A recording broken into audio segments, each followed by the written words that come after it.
Hello everyone, myself Dr. Reenu from Government Girls College Sirohi and बच्चों आज हम लोग मेयोसिस यानी कि अर्धसूत्री विभाजन के बारे में बात करेंगे।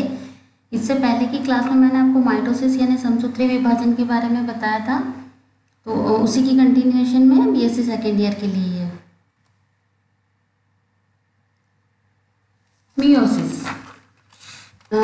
The word is taken from a Greek word in which meiosis meaning lessening is a special type of cell division in sexually reproducing organism used to produce the gametes such as sperm और egg cells। यानी कि जो word है हमने Greek word से लिया है जिसमें इसका मतलब होता है लेसनिंग, और यह एक अलग प्रकार का विशेष प्रकार का सेल डिवीजन यानी विभाजन होता है जिसे हम सेक्सुअली रिप्रोड्यूसिंग ऑर्गेनिज्म जो होते हैं जो जिनमें लैंगिक जनन पाया जाता है, ये उन ऑर्गेनिज्म में पाया जाता है और इस प्रोसेस के द्वारा इस डिवीज़न से वो गैमेट्स बनाते हैं यानी युग्मक बनाते हैं। और हम जानते हैं, हम दो तरीके के युग्मकों के बारे में, स्पर्म सेल्स के बारे में जानते हैं और एग सेल्स के बारे में जानते हैं।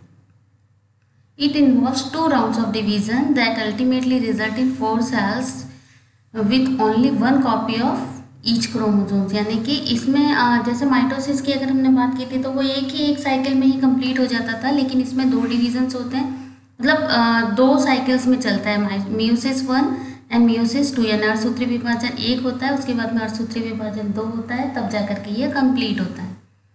Additionally prior to the division genetic material from the parental and maternal copies to each chromosome is crossed over creating new combination of code on each chromosome. यानी कि इसमें एक और एडिशनल चीज़ होती है, वो ये कि इसमें जो पैटर्नल और मैटरनल जो क्रोमोसोम्स होते हैं उनकी एक कॉपी होती है, उनका मतलब उसकी एक एग्जैक्ट कॉपी बन जाती है, उसके बाद में उसमें क्रॉसिंग ओवर होता है।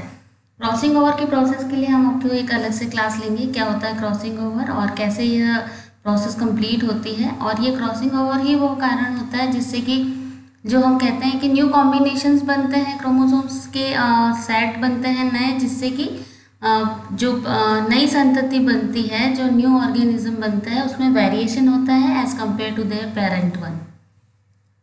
Letter on during fertilization the haploid cell produced by meiosis form of male and female will fuse to create a cell with 2 copies of each chromosome again the zygote. यानी कि उसके बाद क्या होता है, एक बार ये हो गया उसके बाद फर्टिलाइजेशन यानी निषेचन की क्रिया होती है जिसमें मेल और फीमेल से एक हैप्लॉइड सेल्स आती है, स्पर्म आता है, एग सेल आती है और वो फ्यूज होते हैं और अल्टीमेटली जो एज अ रिजल्ट हमें मिलता है वो होता है हमारा zygote. In meiosis DNA application is followed by 2 round of cell division. ये हम पहले भी बता चुके हैं, जिससे कि 4 पुत्री कोशिकाएं बनती हैं और ये जो चारों पुत्री कोशिकाएं होती हैं वो उनमें ये जो होती है वो आधी होती है नंबर एज पेरेंट, जो पेरेंटल सेल होती है इनकी, उनसे इनके क्रोमोसोम्स होते हैं वो नंबर में आधे ही होते हैं। The 2 meiotic divisions are known as meiosis 1 and meiosis 2। यानी कि ये जो अर्धसूत्री विभाजन होते हैं 2, उन्हें हम अर्धसूत्री विभाजन 1 और अर्धसूत्री विभाजन 2 कहते हैं। Before meiosis begins during S phase of the cell cycle the DNA of each chromosome is replicated so that it consist of 2 identical sister chromatids. ये बात हम पहले भी बता चुके हैं बच्चों कि जब कभी भी कोई डिवीजन शुरू हुआ है तो उससे पहले एस फेज आती है। एस फेज को हम सिंथेसिस फेज यानी कि संश्लेषण की अवस्था कहते हैं। और किस चीज़ का सिंथेसिस होता है, डीएनए का। मतलब डीएनए जो होता है इसमें वो रेप्लिकेट हो जाता है, उसकी डबल कॉपी हो जाती है, मतलब वो डबल हो जाता है अपने अमाउंट में और 2 आइडेंटिकल सिस्टर क्रोमेटिड्स बनते हैं which remains held together through sister chromatid cohesion. यानी कि ये जो सिस्टर क्रोमेटिड्स नए बनते हैं वो एक दूसरे से जुड़े हुए ही रहते हैं। This S phase can be refer to as pre meiotic S phase. यानी कि यह जो एस फेज होती है उसको हम प्री मेयोटिक एस फेज भी कह सकते हैं। और now little bit about history, यानी कि इसका इतिहास के बारे में अगर हम बात करें तो it was discovered and described for the first time in sea urchin egg in 1876 by the German biologist Oscar हर्टविग। यानी कि सबसे पहले जो इसकी खोज थी वो सी अर्चिन एक जो एनिमल होता है उसके अंडे में की गई थी। 1876 में जर्मन बायोलॉजिस्ट ने की थी Oscar हर्टविग। It was described again in 1883 at the level of chromosome. यानी कि क्रोमोसोम लेवल पर इसका जो डिस्क्रिप्शन था वो दोबारा किया गया था 1883 में बेल्जियन जियोलॉजिस्ट था एडवर्ड वैन बेनेडेन। इन एस्केरिस राउंड वर्म एग्स, यानी कि जो एस्केरिस, बच्चों आपने जियोलॉजी में पढ़ रखा होगा एस्केरिस के बारे में, उसका जो ये जो राउंड वर्म होती है उसके अंडे में इसको खोजा गया था क्रोमोसोमल लेवल पर। The significance of meiosis for reproduction and inheritance however was described only in 1890 by German biologist August Weizmann, who noted that 2 cell division were necessary to transform one diploid cell into 4 haploid cell if the number of chromosomes had to be maintained।